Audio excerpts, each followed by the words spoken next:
हरे कृष्णा राधे राधे। आपका स्वागत है आपके अपने चैनल राधा कृष्ण लीला में। आप सभी श्रोताओं का दिन शुभ और मंगलमय हो, इसी मंगल कामना के साथ आज के अध्याय का शुभारंभ करती हूँ।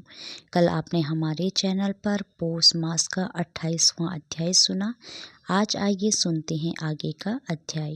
पुण्यशील सुशील बोले, हे विभो गोलोक को चलो, यहाँ देरी क्यों करते हो? तुमको पुरुषोत्तम भगवान का सामीप्य मिला है। कदर्य बोला, मेरी बहुत कर्म अनेक प्रकारों से भोगने योग्य है, परंतु हमारा उद्धार कैसे हुआ है जिससे गोलोक को प्राप्त हुआ? जितनी वर्षा की धाराएं हैं, जितने तृण हैं, पृथ्वी पर धूलि के कण हैं, आकाश में जितनी ताराएं हैं, उतने मेरे पाप है। मैंने यह सुंदर तथा मनोहर शरीर कैसे प्राप्त किया है? हे हरि भगवान के प्रिय, उसका अति उग्र कारण मुझसे कहिए।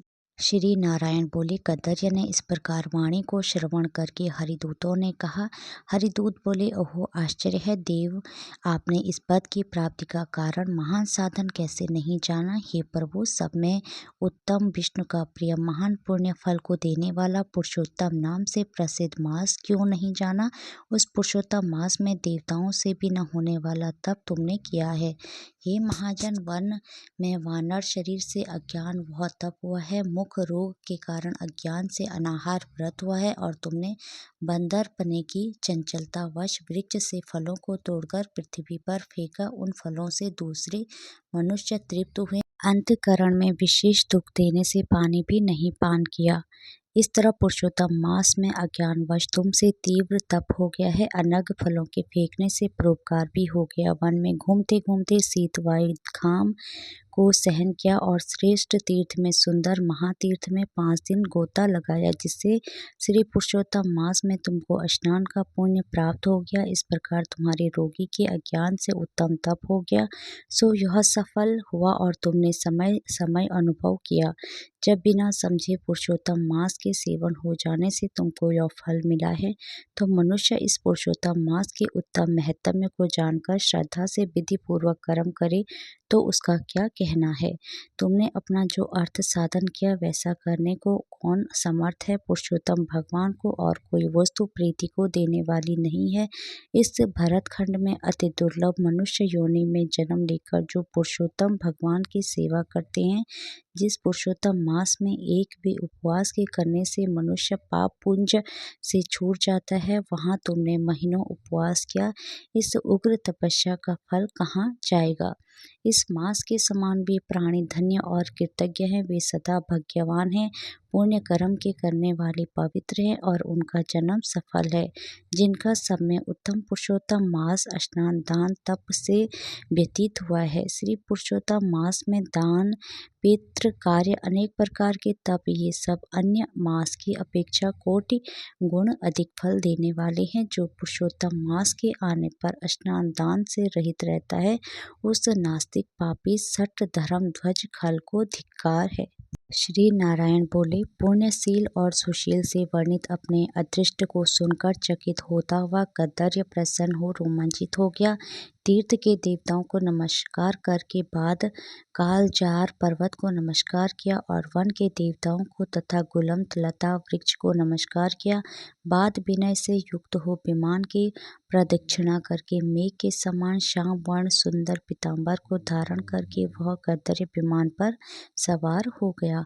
संपूर्ण देवताओं के देखते हुए गंधर्व आदि से स्तुत और किन्नर आदि से बार बार बाजा बजाए जाने पर इंद्र आदि देवताओं ने प्रसन्न होकर मंद पुष्प वृष्टि को करते हुए उसका आदर पूर्वक पूजन किया। फिर आनंद से युक्त योगियों को दुर्लभ गोप गोपी गौओं से सेवित रास मंडल से शोभित गोलोक को गया। जरा मृत्यु रहित जिस गोलोक में जाकर प्राणी शोक का भागी नहीं होता, उस गोलोक में यह चित्र शर्मा पुरुषोत्तम मास के सेवन से गया। व्याध से पुरुषोत्तम मास के सेवन से वानर शरीर को छोड़कर 2 भुजाधारी मुरली हाथ में लिए पुरुषोत्तम भगवान को देखकर बहुत प्रसन्न हुआ। श्री नारायण बोले, इस आश्चर्य को देखकर समस्त देवता चकित हो गए और पुरुषोत्तम की प्रशंसा करते अपने अपने स्थान को गए। नारद मुनि बोले, हे तपोधन, आपने दिन के प्रथम भाग का कृतज्ञ कहा, पुरुषोत्तम मास के दिन के पिछले भाग में होने वाले कृतज्ञ को कैसे करना है? वे बोलने वाले, मैं श्रेष्ठ वरिष्ठ गृहस्थ पे उपकार के लिए मुझसे कहिए, क्योंकि आपके समान महतम्य सदा सबके उपकार के लिए विचरण करते रहते हैं। श्री नारायण बोले, प्रातःकाल के कृतज्ञ को विधिपूर्वक समाप्त करने के बाद मध्याह्न में होने वाली संध्या को करके तर्पण को करे।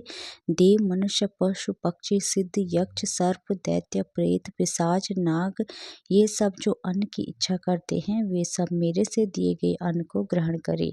फिर पंच महायज्ञ को करे, उसके बाद भूत बलि को करे और काक, कुत्ता और श्लोक पढ़ता हुआ बलि देवे। इस प्रकार कहकर समस्त भूतों का पृथक पृथक बलि देवे। फिर विधि पूर्वक आचमन करके प्रसन्न होकर श्रद्धा से अतिथि प्राप्ति के लिए गौ धोने के समय तक द्वार का अवलोकन करे। यदि भाग्य से अतिथि मिल जाए तो बुद्धिमान प्रथम प्राणी से सत्कार करके उस अतिथि का देवता के समान पूजन करे और यथाशक्ति अन्न जल से संतुष्ट करे। फिर विधि पूर्वक सब व्यंजन से युक्त सिद्ध अन्न से निकाल कर भिक्षु और ब्रह्मचारी को भिक्षा देवे। सन्यासी और ब्रह्मचारी ये दोनों सिद्ध अन्न के मालिक हैं। इनको अन्न ना देकर भोजन करवाने वाला चंद्रयान व्रत करे। प्रथम सन्यासी के हाथ पर जल देकर भिक्षान देवे तो वह भिक्षा अन्न मेरे पर्वत के समान और जल समुद्र के समान कहा गया है। सन्यासी को जो मनुष्य सत्कार करके भिक्षा देता है उसको गोदान के समय पुण्य होता है। इस बात को यमराज भगवान ने कहा है। फिर भी मौन होकर पूर्व मुख बैठकर शुद्ध और बड़े पात्र में अन्न को रखकर प्रशंसा करते हुए भोजन करे। अपने आसन पर अपने बर्तन में एक वस्त्र से भोजन नहीं करे। स्वयं आसन पर बैठकर स्वस्थ चित्त प्रसन्न मन होकर जो मनुष्य अकेला ही अपने कांसे के पात्र में भोजन करता है तो उसके आयु, प्रज्ञा, यश और बल ये चार बढ़ते हैं। भोजन में से कुछ अन्न लेकर इस प्रकार कहे, भूपते नमो प्रथम कहकर भुवन पते नमो कहे, भूताना पते नमो कहकर धर्मराज की बलि देवे। फिर चित्रगुप्त को देख कर भूतों को देने के लिए यह कहे, जिस किसी जगह स्थित भूख प्यास से व्याकुल भूतों की तृप्ति के लिए यथा सुख यह अक्षय अन्न हावे। प्रणाया, अपनाया, व्ययाना, उदयनाय तथा सामानाय कहे।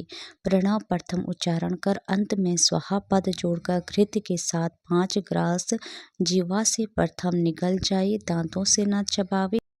फिर तन्मय होकर प्रथम मधुर भोजन करे। नमक के पदार्थ और खट्टा पदार्थ मध्य में, कड़वा तीखा भोजन के अंत में खाया। पुरुष प्रथम द्रव्य पदार्थ भोजन करे, मध्य में कठिन पदार्थ भोजन करे, अंत में पुनः पतला पदार्थ भोजन करे तो बल और आरोग्य से रहित नहीं होता है। मुनि को 8 ग्रास भोजन के लिए कहा गया है। वानप्रस्थ आश्रमी को 16 ग्रास भोजन के लिए कहा गया है। गृहस्थ आश्रमी को 32 ग्रास भोजन कहा है और ब्रह्मचार्य को अपरिमित ग्रास भोजन के लिए कहा गया है। द्विज को शास्त्र के विरुद्ध भक्ष्य भोज्य आदि पदार्थों को नहीं खाना चाहिए। शुष्क और बासी पदार्थ को विद्वान ना खाने की आरोग्य बतलाया है। घृत दूध को छोड़कर अन्य वस्तु स्पष्ट विशेष भोजन करे। भोजन के बाद उस शेष को उंगलियों के अग्रभाग में रखकर उज्जली जल से पूर्ण करे। उसका आधा जल पी जाए और उंगलियों के अग्रभाग में स्थित शेष को पृथ्वी में देकर ऊपर से अंजलि का शेष आधा जल विद्वान उसी जगह इस मंत्र को पढ़ता हुआ सिंचन करे। ऐसा न करने से ब्राह्मण पाप का भागी होता है, फिर प्रायश्चित करने से शुद्ध होता है। हरे कृष्णा, राधे राधे। भगवान श्री कृष्ण और राधा रानी की कृपा आप सभी भक्तों पर हमेशा बनी रही। जय श्री राधे।